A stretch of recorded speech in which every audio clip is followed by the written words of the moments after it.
Boys, jadilah lelaki yang mahal. Caranya gimana? Yang pertama adalah kamu bukan orang yang suka pamer-pamer atau tebar pesona. Kalau kamu terlalu banyak mengumbar hal-hal pribadi tentang kehidupan kamu di siapapun, di sosial media, di real life, itu akan membuat kamu itu kurang eksklusif.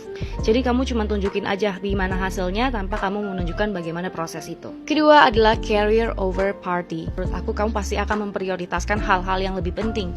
Let's say kayak karir kamu, pekerjaan kamu, progres di hidup kamu, bukan main atau mungkin party-party, games dan lain sebagainya. Sebenarnya nggak ada masalah untuk hal tersebut, tapi jangan sampai hal-hal yang duniawi itu melebihi hal-hal yang produktif. Tiga adalah being private. Jadi poin yang ketiga ini sebenarnya hampir sama dan relate ke poin yang pertama. Kamu tuh bukan orang yang suka mengumbar hal-hal pribadi atau masalah pribadi dengan orang ini atau keluarga atau saudara atau pacar atau mantan. Karena kalau kamu terlalu banyak mengumbar hal tersebut, orang-orang pasti akan mikir kayak, iya apaan banget sih ini orang gitu kan. Keempat, bisa mengontrol emosi dan juga tahu batasan. Dan tahu batasan di sini maksudnya adalah kamu tuh nggak menyakiti anak orang, apalagi kalau di sini fasenya kamu tuh masih pacaran, kamu suka mukul, kamu suka ngatain, kamu suka pokoknya banyak lah abusive, toxic relationship. Karena jarang banget lelaki yang gentleman dan juga mahal itu ada di suatu hubungan yang toxic. Karena mereka tahu batasan apa yang harus mereka pegang, apa yang harus mereka hindari, apa yang harus mereka lakukan. Kelima adalah berambisi. Seseorang atau lelaki yang tidak memiliki ambisi itu bakalan mati banget.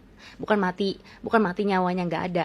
Cuman kayak hidupnya tuh nggak ada gairahnya gitu. Banyak ngeluh dan ngeluhnya itu juga dipamerin. Dan makanya kenapa aku juga bilang harus menjaga yang namanya masalah pribadi. Kiranya lelaki yang nggak punya ambisi adalah ketika mereka itu mengalami suatu kegagalan, mereka tuh cenderung akan lebih cepat menyerah. Mereka melihat bahwasannya apapun yang mereka lakukan dan akan mereka lakukan ini pasti akan gagal. Jadi lebih kayak ke rasa pesimis juga sih.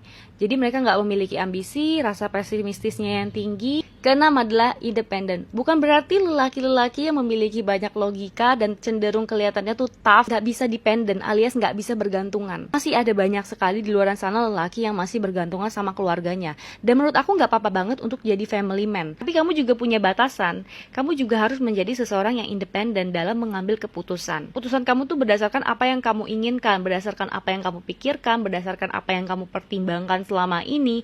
Bukan berarti kamu itu gampang untuk dipengaruhi orang-orang. Kamu tahu sebenarnya apa yang kamu lakukan, tapi ini juga harus diiringi sama yang namanya kamu berani menerima konsekuensi kalau kamu mengalami sesuatu hal yang sekiranya itu timbul karena kamu mengambil keputusan itu. Oke guys, jadi itu aja 6 cara menurut aku untuk menjadi lelaki yang mahal. Karena lelaki yang mahal bukan berarti kamu harus kaya, kamu harus ganteng, kamu harus menggunakan barang-barang branded. Karena menurut aku mahal itu dari karakter, dan karakter itu harganya nggak ternilai karena kamu limited dan nggak ada di mana-mana.